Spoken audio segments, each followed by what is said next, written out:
My name is Kelly Sanders, and this is the night my family made it crystal clear I was never one of them.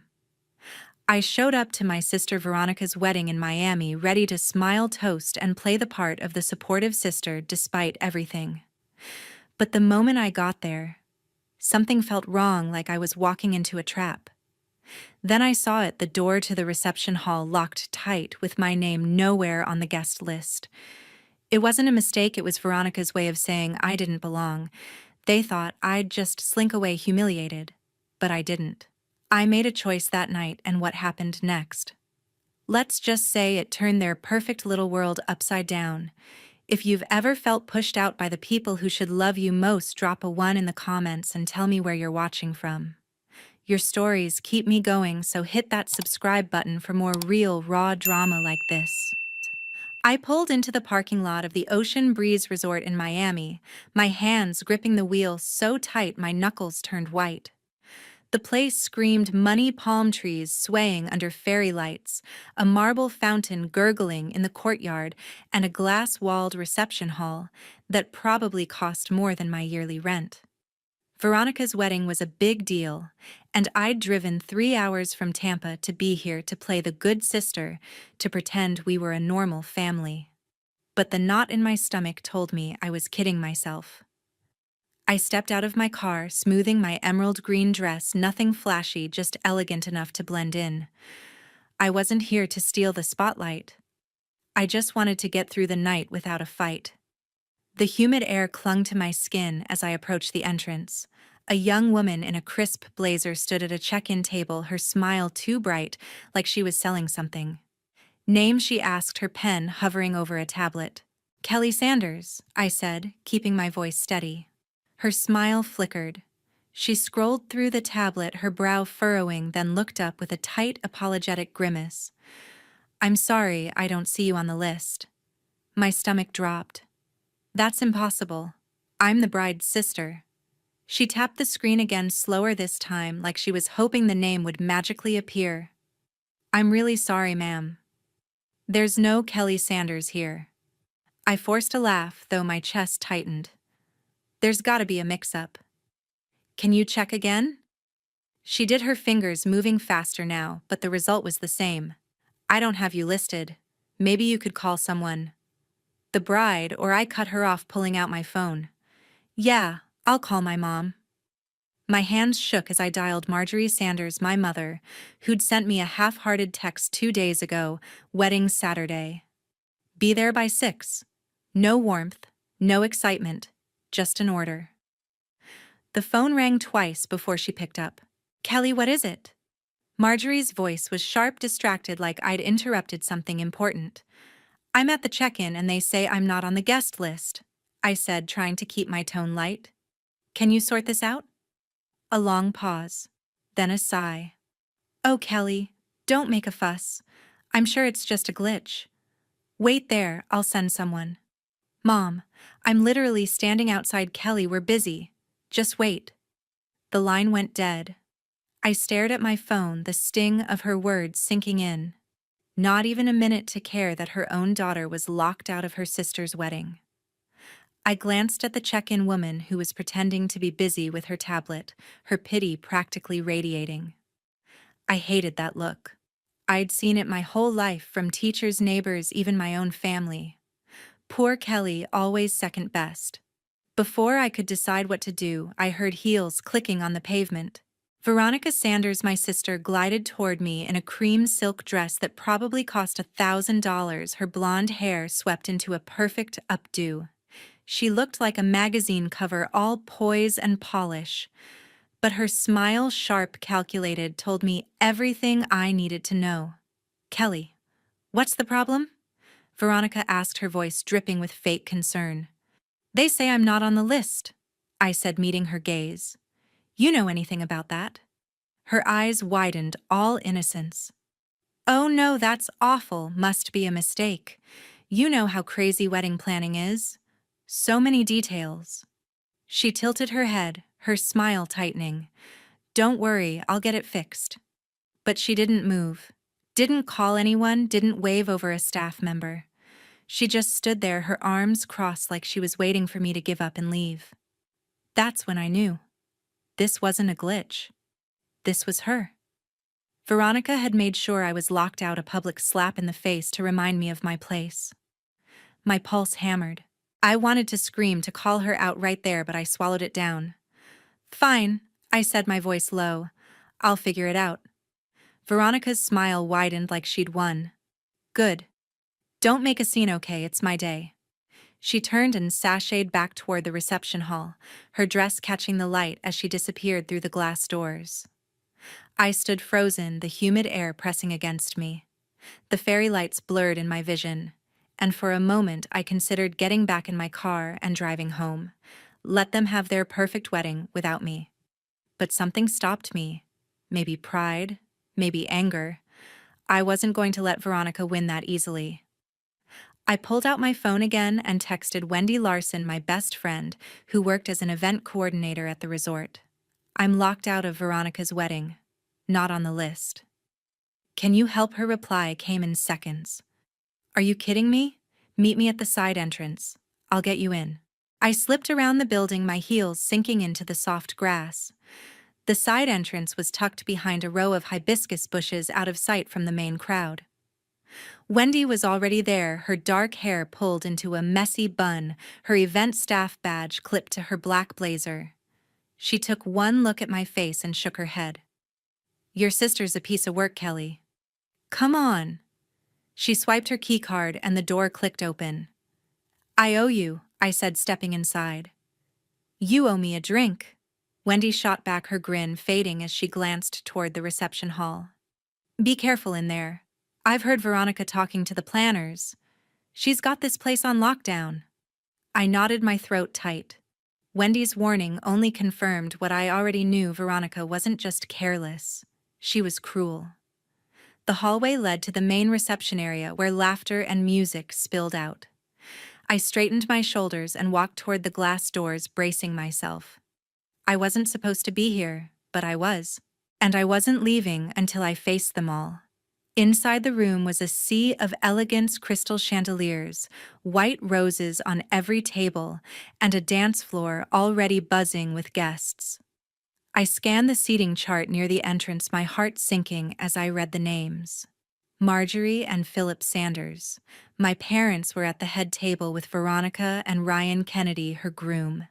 Veronica's friends, Ryan's cousins, even his old college roommate's girlfriend, they all had seats in the main hall. My name, nowhere.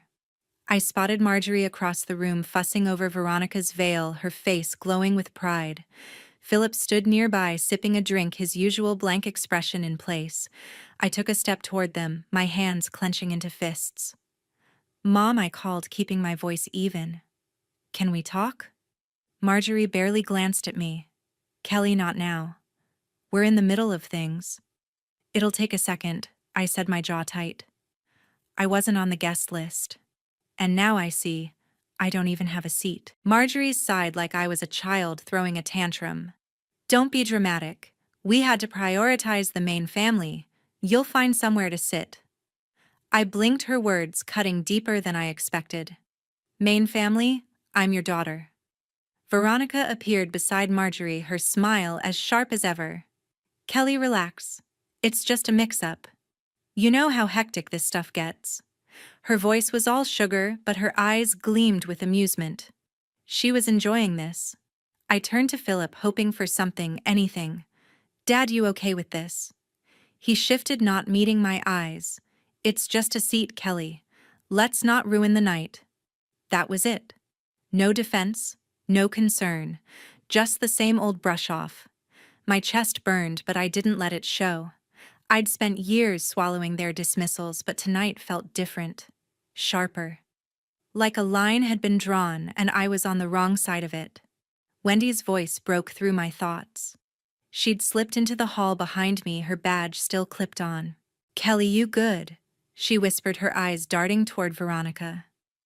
I nodded, though I wasn't sure I meant it. Yeah, I'm staying. Veronica's smile faltered just for a second. She hadn't expected that. Good. Let her squirm. I turned away from my family, my resolve hardening. If they thought I'd just fade into the background, they were about to learn how wrong they were. Wendy tugged at my arm, her voice low. Kelly, you sure you want to stay? This place is a snake pit. I nodded, though my resolve felt shaky. I'm not giving Veronica the satisfaction of seeing me run. She gave me a look, half admiration, half worry, and slipped back into the crowd, her event badge catching the light. I took a deep breath and moved deeper into the hall, weaving through guests in tailored suits and sparkling gowns. The air smelled of roses and expensive perfume, but all I could feel was the weight of being an outsider in my own family's world. My eyes drifted to the head table where Veronica sat radiant in her wedding dress, laughing with Ryan Kennedy, her groom. Ryan was all charm, dark hair, easy smile, the kind of guy who could sell you a dream and make you believe it. But something about him seemed off tonight. His laugh was too loud, his glances too quick, like he was performing for someone. I wondered if he felt it too, the cracks in Veronica's perfect facade. I found a spot near the bar, leaning against the counter to steady myself. The bartender slid a glass of water my way, and I took it, grateful for something to hold on to. My mind wandered, pulling me back to a memory I'd tried to bury. 2 years ago, I'd been at my parents' house in Tampa, helping Marjorie sort through old files on her ancient desktop. She'd stepped out to take a call, leaving me alone with the computer. I wasn't snooping, not really, but a folder labeled Veronica caught my eye. I clicked it open, expecting photos or mementos. Instead, I found emails. Dozens of them from Veronica to her college friends, her coworkers, even a professor. One stood out, dated 3 years back when Veronica was climbing the ladder at her marketing firm. It's all about leverage, she'd written to a colleague. You find what people want, and you use it. My boss thinks I'm his golden girl, but he's just a stepping stone. Same with my family, they'll do anything if you play the part. I'd stared at the screen, my stomach twisting. She wasn't just ambitious. She was calculating, willing to manipulate anyone, even Marjorie and Philip, to get what she wanted. I'd searched for my name in the folder, hoping for something, anything. Nothing. Not a single mention. Like I was invisible. The memory hit me hard, the same ache I'd felt that day flooding back. Marjorie had always called Veronica her star, the one who made her proud. Philip, quiet as ever, went along with it, never questioning why I was always an afterthought. I'd spent years telling myself it didn't matter, that I was fine on my own. But standing here in a room full of people celebrating Veronica, the truth was undeniable. I wasn't fine. I was angry. A voice snapped me out of it. Kelly, right. I turned to see Ryan Kennedy standing beside me, a glass of bourbon in his hand. Up close, he looked tired, the charm from earlier fading. His tie was slightly loosened, his eyes searching mine like he was trying to read me. Yeah, I said, straightening. Ryan, congrats on the big day. He didn't smile. Instead, he leaned against the bar, his gaze flickering toward Veronica at the head table. She was laughing with a bridesmaid, oblivious to us. Thanks, he said, his voice flat. Can I ask you something off the record? I raised an eyebrow. Depends. What's this about? He hesitated, swirling the bourbon in his glass. Your sister, Veronica. Does she ever talk about me when I'm not around? Like say anything different? The question caught me off guard. I studied him, trying to figure out his angle. Ryan wasn't the type to fish for compliments, he had too much confidence for that. This was something else. Doubt, maybe. Or fear. I thought about the email I'd found, the way Veronica talked about using people. If she was playing that game with her own family, what was she doing with her husband? Why do you ask? I said carefully, keeping my tone neutral. Ryan rubbed the back of his neck, glancing at Veronica again. She's been off lately. Secretive. I catch her on calls she won't explain, or she'll change the subject when I ask about her work. I thought maybe you'd know something. I almost laughed. Know something? I knew Veronica better than anyone, not because we were close, but because I'd spent my life watching her. She was a master at getting what she wanted, at making people see only the version of her she chose. But I wasn't sure how much to tell Ryan. He was still her husband, at least for now. Veronica's always been good at keeping secrets, I said, choosing my words. If you're worried, maybe you should talk to her. He nodded, but his jaw tightened like he'd expected that answer and didn't like it. Yeah, maybe. He took a sip of his drink, then set it down hard on the counter. Thanks, Kelly. He walked away, his shoulders stiff, blending back into the crowd. I watched him go, my mind racing. Ryan's doubt was a crack in Veronica's perfect world, and I couldn't help but wonder how deep it went. Did he know something? Or was he just starting to see the real her? Before I could dwell on it, Wendy reappeared, her face tense. She pulled me aside, her voice barely above a whisper. Kelly, you're not going to believe this. I was checking the staff schedule in the office, and I overheard one of the planners talking about Veronica. She was on the phone last week going on about some plan with Ryan's money. Sounded shady as hell. My pulse quickened. What kind of plan? Wendy shook her head. I didn't catch details, they shut the door. But the planner said Veronica was laughing like it was a game. Something about securing her future before the wedding even happened. I felt a chill, the pieces starting to click. The email from years ago, Ryan's questions, now this. Veronica wasn't just manipulative, she was scheming, and Ryan was her target. I glanced at her across the room, still playing the perfect bride, her laughter cutting through the music. How many lies was she hiding behind that smile? I turned back to Wendy. Can you get me into that office? I need to know more. She hesitated, then nodded. Give me 10 minutes, I'll distract the staff. But Kelly, if you're digging into this, be careful. Veronica's not gonna like it. I know, I said, my voice steady. But I'm done playing nice. Wendy slipped away, and I stood there, the noise of the reception fading into the background. For the first time that night, I felt something shift inside me. Not just anger, but purpose. Veronica had spent years pushing me down, making me feel small. But if she was playing a game with Ryan, with everyone, I wasn't going to let her win. Not this time. Wendy's warning echoed in my head as I followed her through a service hallway, the noise of the reception fading behind us. The air was cooler here, tinged with the faint smell of cleaning supplies, but my pulse raced like I was walking into a lion's den. Veronica's plan, whatever it was, felt closer now, like a shadow I could almost touch. I didn't know what I'd find in the office, but I knew one thing: my sister wasn't the golden bride everyone thought she was. Wendy stopped at a plain metal door, her keycard already in hand. This is the planner's office, she whispered, glancing over her shoulder. I'll keep watch. You've got 5 minutes before the staff comes back. I nodded, my throat tight. Thanks, Wendy. I owe you big time. She smirked, but her eyes were serious. Just don't get caught. She swiped the card and the door clicked open. Inside the office was a cramped mess, papers stacked on a desk, a whiteboard covered in schedules, and a laptop glowing faintly in the corner. I moved to the desk, my hands trembling as I scanned the papers. Most were invoices, seating charts, nothing useful. But then I saw it, a printed email tucked under a coffee mug with Veronica's name in the subject line. I pulled it out, my heart pounding. The email was from Veronica to someone named Claire, sent 2 weeks ago.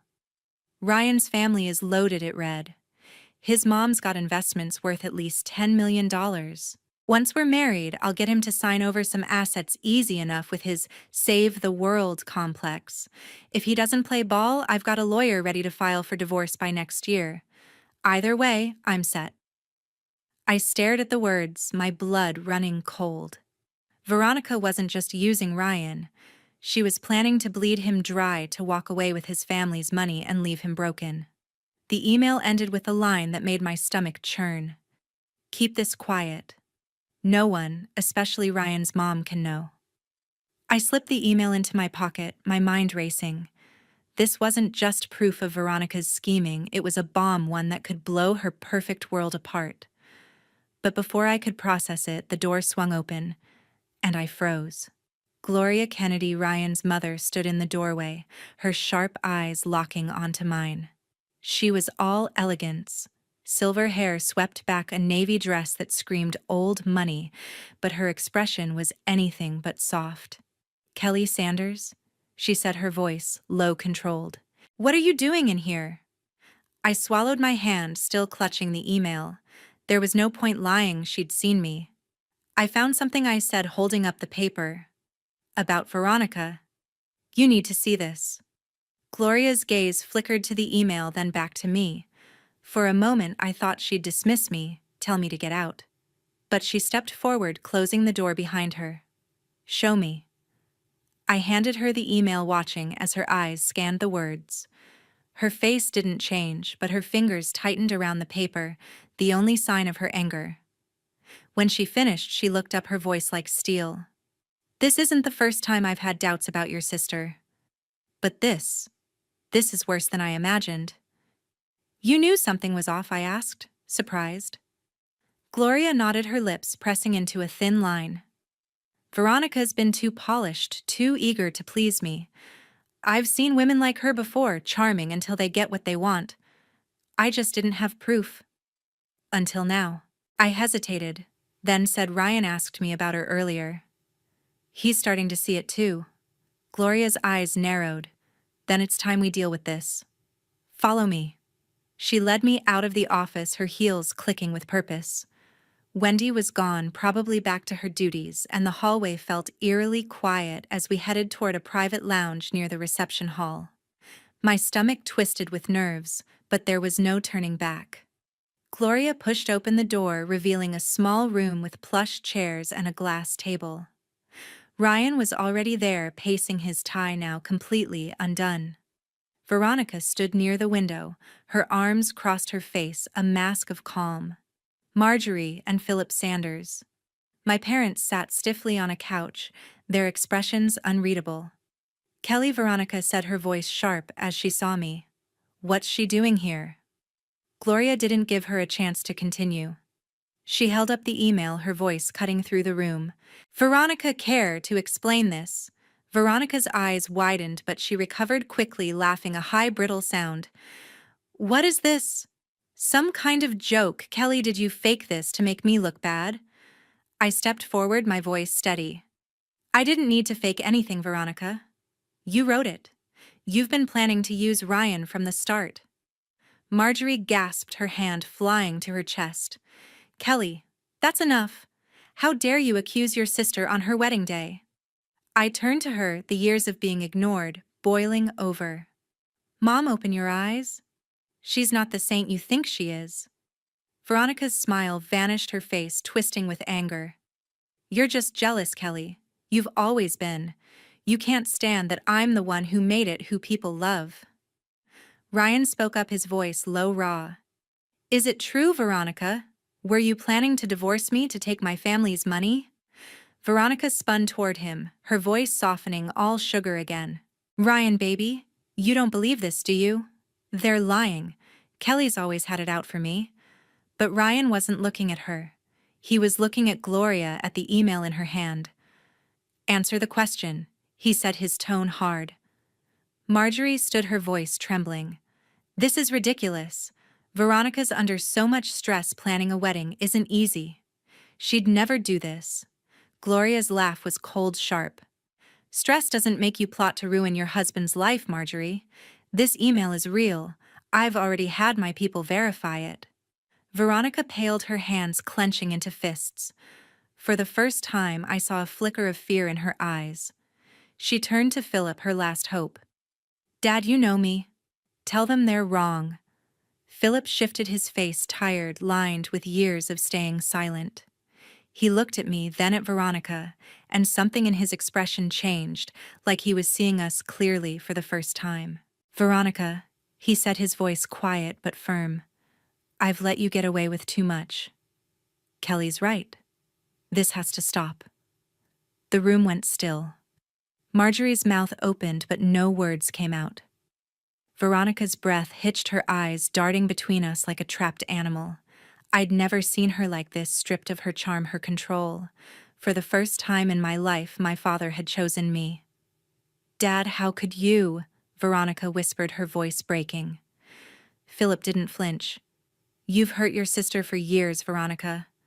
I should have spoken up sooner. I'm speaking now." I stood there, my heart pounding, a strange mix of relief and disbelief washing over me. Philip's words weren't just an apology. They were a lifeline, something I'd never dared hope for. But I didn't let myself get lost in it. This wasn't over. Veronica wasn't the type to go down quietly. Gloria stepped forward, her voice calm but lethal. "Veronica, you've made a grave mistake underestimating this family. Ryan deserves better. And so does Kelly."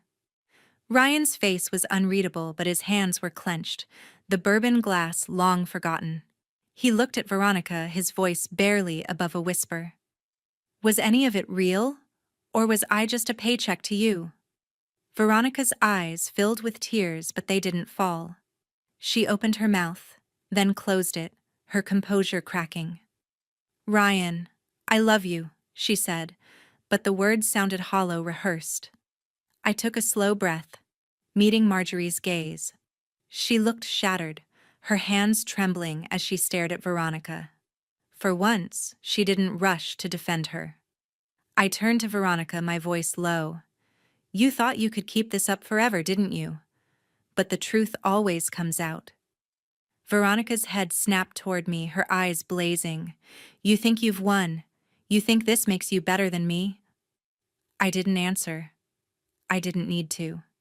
The email in Gloria's hand, the silence from Marjorie Phillips' words, they said enough. Veronica's world was crumbling, and she knew it.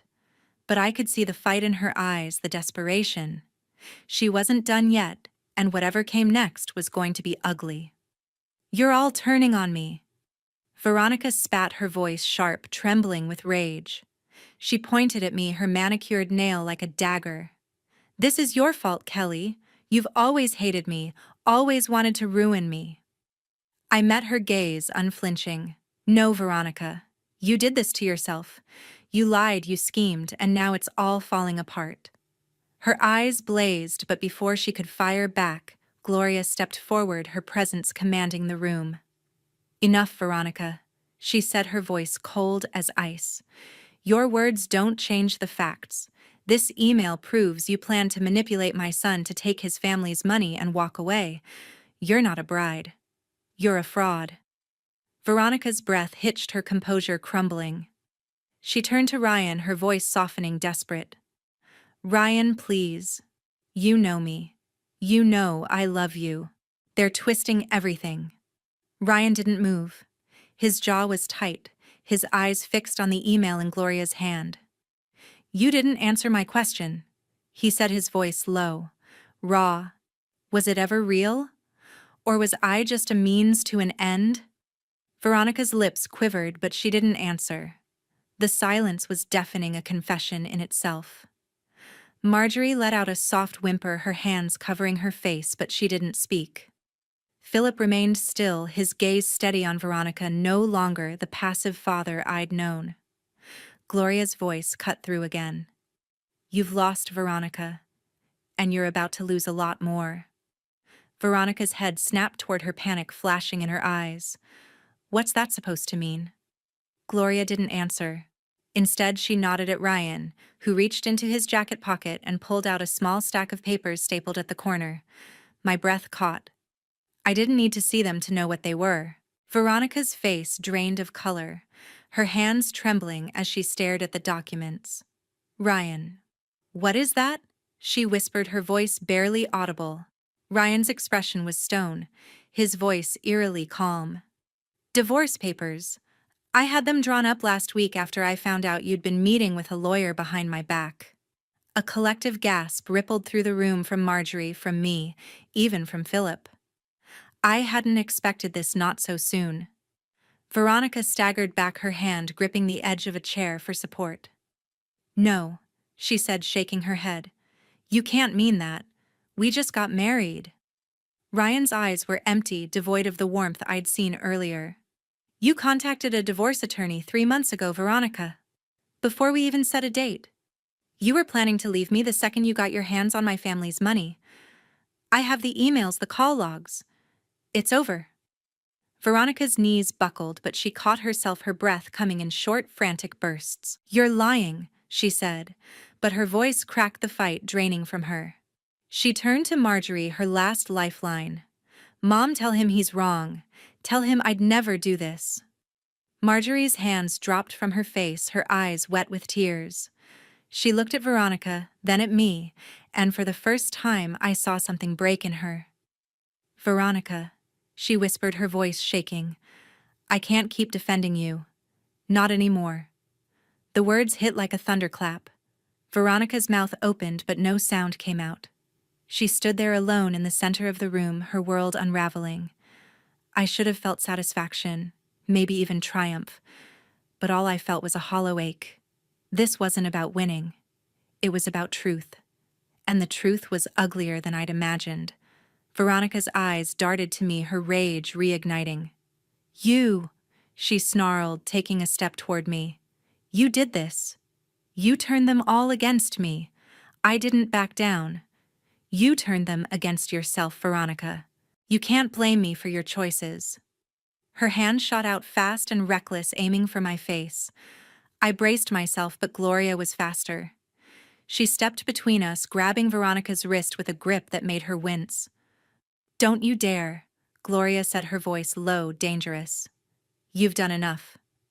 Veronica yanked her arm free, stumbling back, her breath ragged. The door to the lounge swung open, and I realized too late that we weren't alone anymore. The reception hall was just beyond, and guests had gathered near the entrance, their whispers growing louder. The music had stopped, replaced by the hum of curiosity. Veronica's outburst had spilled into the open, and there was no hiding it now. She spun toward the crowd, her face twisting with panic. What are you all looking at? She shouted, her voice shrill. But the guests didn't look away. They stared, some with shock, others with pity, their phones already out capturing the moment. Ryan stepped forward, his voice steady but loud enough for everyone to hear. Veronica, it's over. I'm done. You're not my wife. You never were. The words landed like a final blow. Veronica's shoulders slumped, her eyes wide, unseeing. She turned to Ryan, her voice barely a whisper. You can't do this. You love me. Ryan shook his head, his face a mask of exhaustion. I loved someone who didn't exist. He held up the divorce papers, his hand steady. This is real. We're done. A murmur rippled through the guests, growing into a wave of gasps and whispers.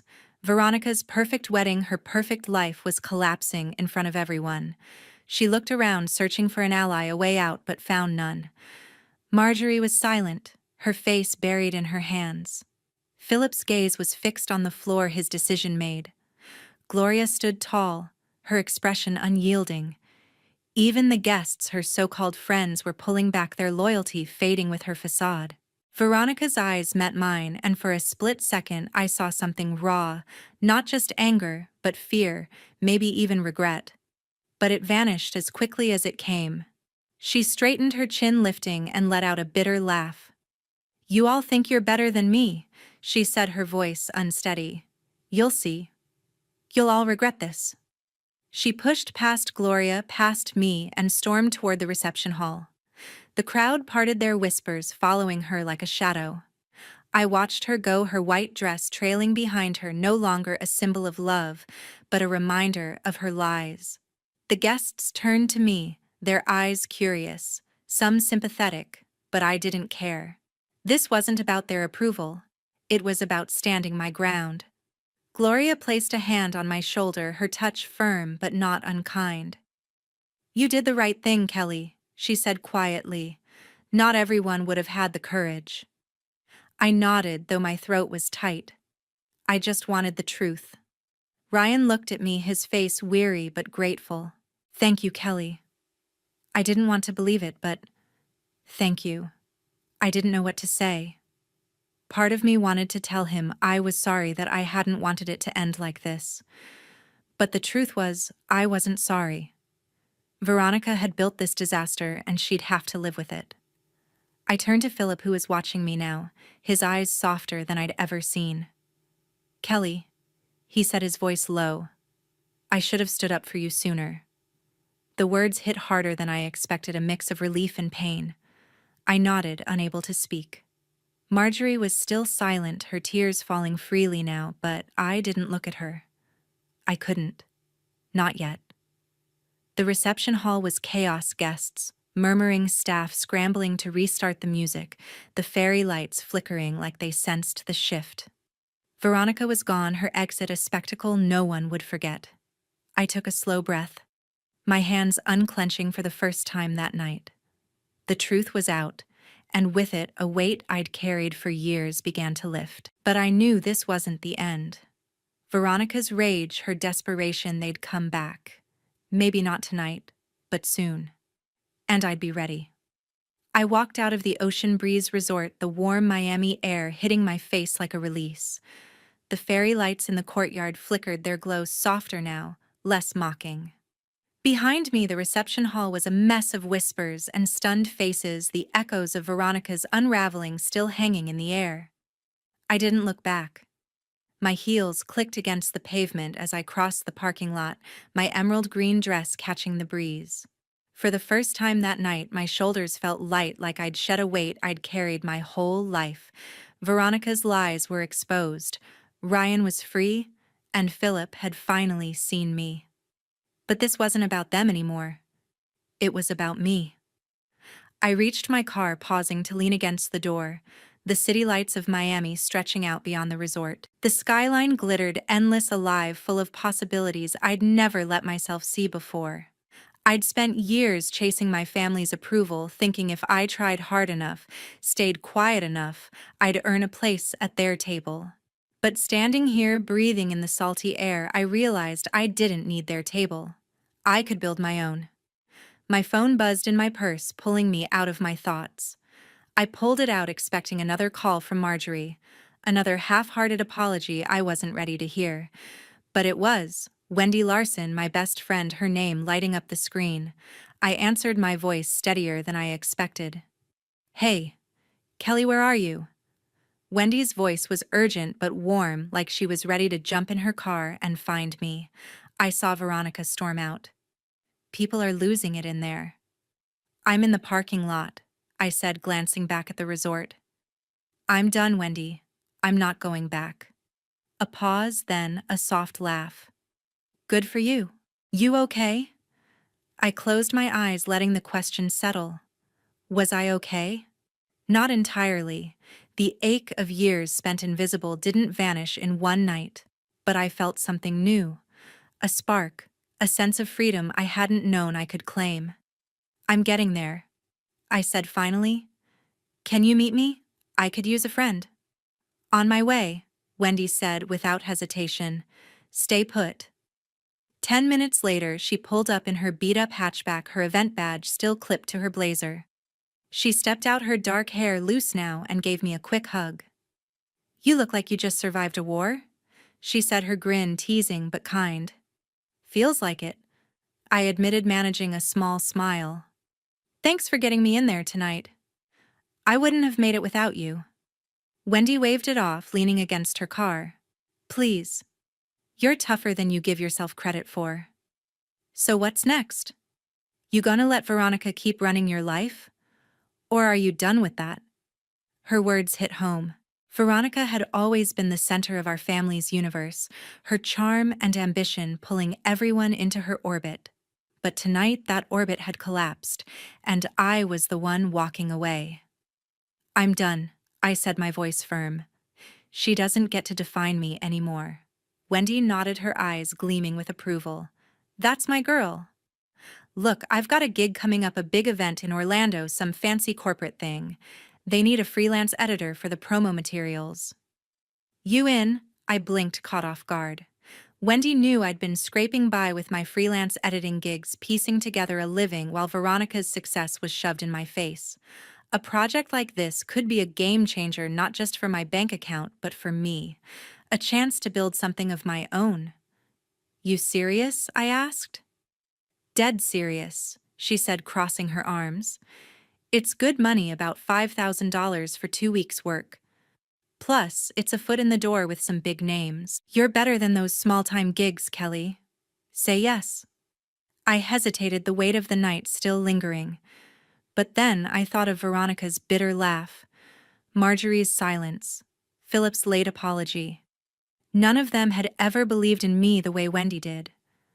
None of them had ever seen what I could do. Yes, I said the word, feeling like a promise to myself. I'm in. Wendy grinned, punching my arm lightly. That's what I'm talking about. Let's get out of here. There's a dive bar down the street with your name on it. We drove away from the resort, the Miami skyline fading in the rearview mirror. The bar was small, crowded with neon signs and sticky tables, but it felt right. We ordered drinks, a beer for me, a margarita for Wendy, and sat in a corner, the noise of the crowd wrapping around us like a shield. For the first time in hours, I could breathe. My phone buzzed again as we talked. A text from Marjorie: Kelly, we need to talk. I'm sorry about tonight. Please, call me. I stared at the words, my thumb hovering over the screen. Part of me wanted to call, to hear her out, to believe she meant it. But another part, the part that had stood up to Veronica, that had walked out of that reception, knew better. Marjorie's apologies always came with strings, with excuses for Veronica, with reasons why I should just let it go. I wasn't ready for that. Maybe I never would be. I set the phone down, screen dark, and took a sip of my beer. Marjorie wants to talk. I told Wendy, my voice flat. She raised an eyebrow. You gonna? I shook my head. Not tonight. Maybe not ever. She's had years to see me, Wendy. I'm not begging for it anymore. Wendy clinked her glass against mine. Damn right. You're better than that. The next week passed in a blur. I threw myself into work, outlining ideas for the Orlando project with Wendy. My inbox filled with emails from the event team, each one a reminder that I was building something real, something mine. Marjorie called twice more, leaving voicemails I didn't listen to. Philip sent a single text. I'm proud of you, Kelly. It was short, simple, but it hit harder than I expected. I didn't reply, not because I was angry, but because I didn't need his words to feel whole anymore. Veronica, meanwhile, had vanished. No social media posts, no calls, no trace of the perfect bride she'd spent years crafting. I heard through a mutual friend that she'd left Miami, maybe gone to stay with a cousin in Atlanta. Her silence was loud, a stark contrast to the noise she'd always made. Part of me wondered if she'd try to come back to spin a new story, to claw her way out of the mess she'd made. But that was her problem now, not mine. One night, as I packed for Orlando, I stopped by a shelf in my apartment. A framed photo sat there, a family picture from years ago taken at a Christmas party. Veronica was front and center, her smile dazzling, Marjorie's hand on her shoulder. Philip stood stiffly beside them, and I was at the edge, half cut off, like I'd been an afterthought even then. I picked up the frame, tracing the glass with my finger. For so long I'd wanted to belong to that picture, to be seen the way Veronica was. But now, looking at it, I felt nothing. Not anger, not sadness, just clarity.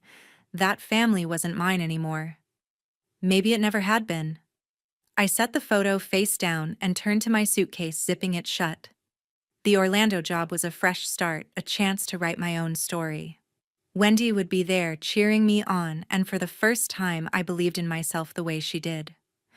I stepped out onto my balcony, the Tampa skyline glowing in the distance, and took a deep breath. The past was behind me, its weight finally gone.